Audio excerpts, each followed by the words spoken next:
Well,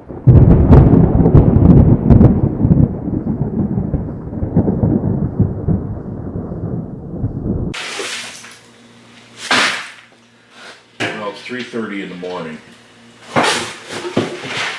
And I don't know if this ever happens to you guys, but I woke up at 2:30, just started rolling through my mind all the things that need to get done, and I knew I wasn't going to be able to go back to sleep, so I might as well just get up and start doing them.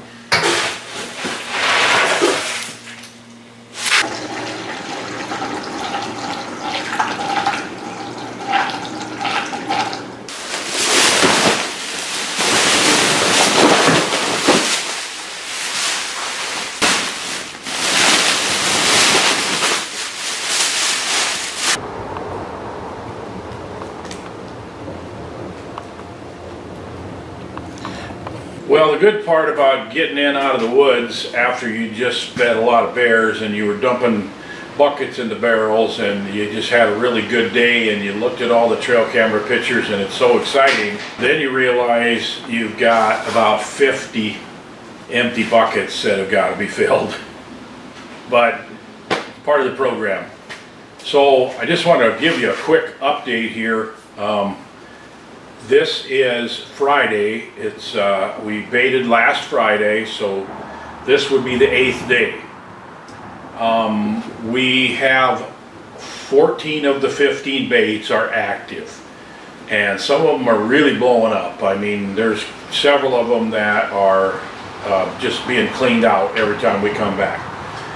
We have one bait, and here's a strange situation. These things, you know, the more you learn about this, the more you have things that happen that you cannot explain. And one of my best baits, in fact, we've killed 3 bears in the last 2 years off of this bait. And when we went there, I took Bill out there to show him where the baits are. And when we got to this bait, there's 3 fresh piles of bear scat where the barrel goes. And this was a few days before opener of baiting even, so the bears are like, come on, it's time, let's go. And then out of the 15 baits that I've got out, that is the only one that has not been hit in a week. And it's, I don't even know how to explain it. It's just, that's just the way this stuff goes. It's weird.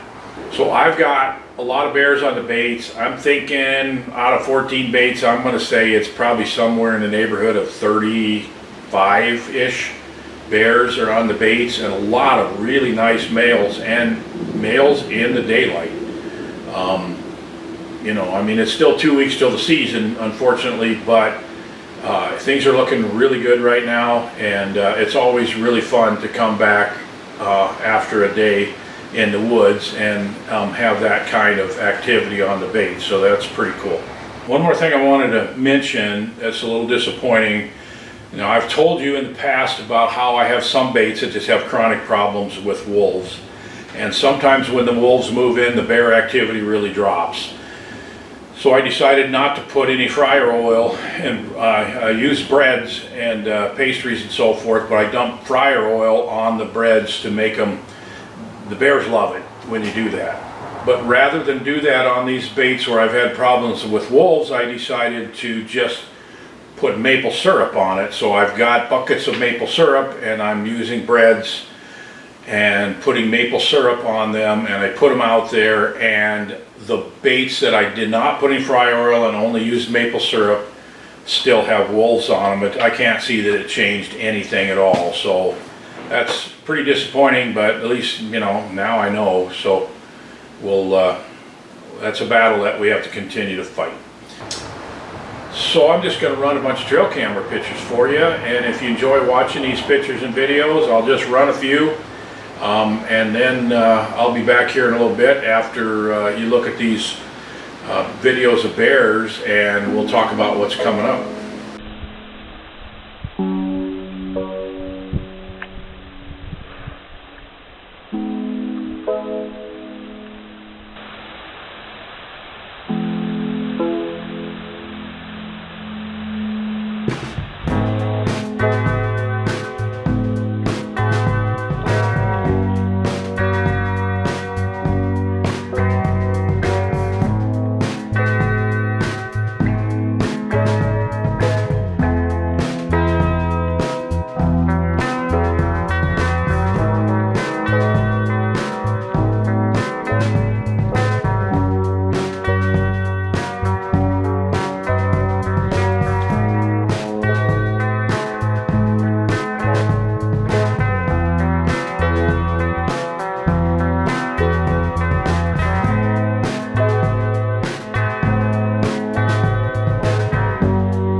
about 9:30, and I'm entering the first bait site of the day here.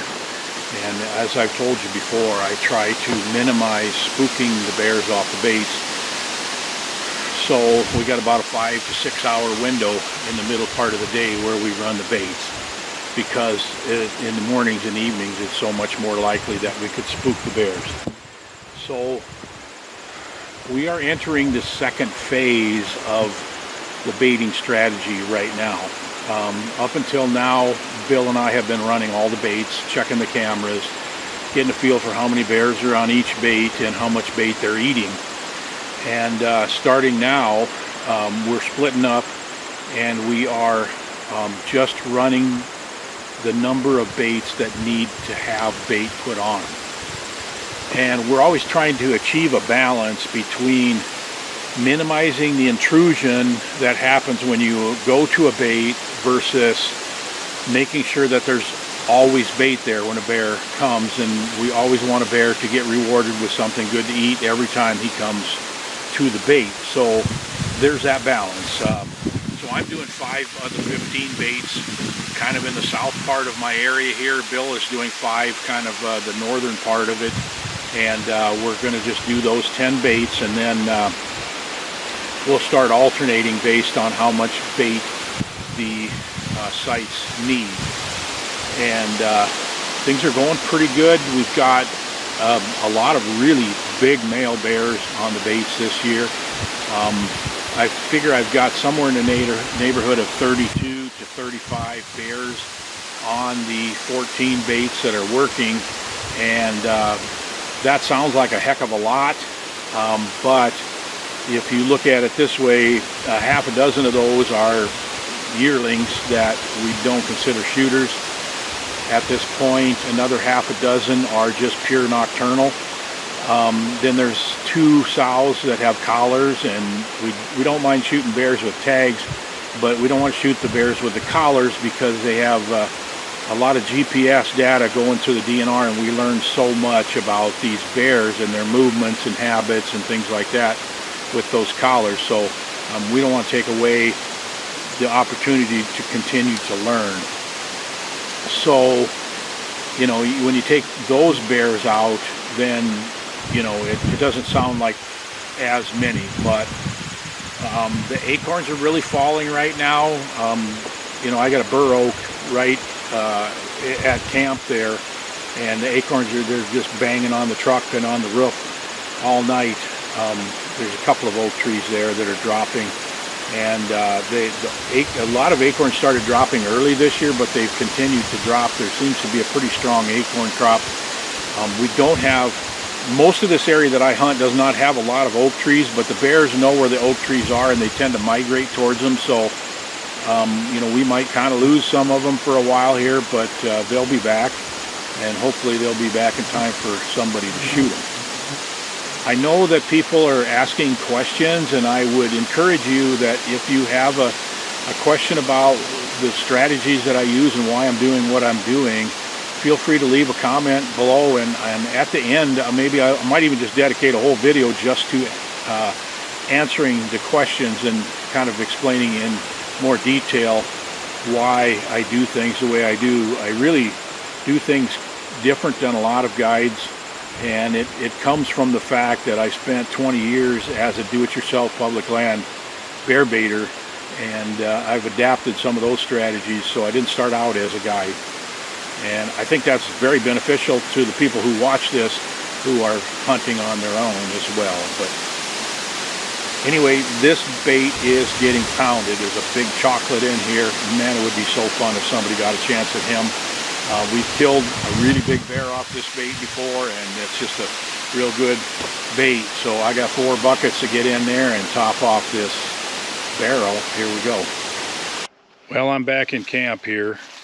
Bill just got back. We went through the pictures, and things have changed a lot in the last 2 days. So we each checked 5 baits, the ones that were being hit the hardest, and we have at least a dozen new bears today. So we're going to have to start hitting these baits more often.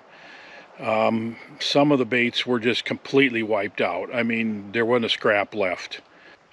Anyway, I got to think this through. I was not going to run the baits tomorrow. In fact, I got to go home, wash a load of clothes, and upload this video. And my grandson wants to come up, so I'll pick him up and bring him up. And then, so tomorrow's out, but then Tuesday we really got to get to work and kind of reevaluate this. We may have to just run all the baits every day here for a while. And if we can hold these bears, it's just ridiculous right now. Surprising considering there's a lot of natural foods in the woods, and I really thought this was going to be a little tougher year.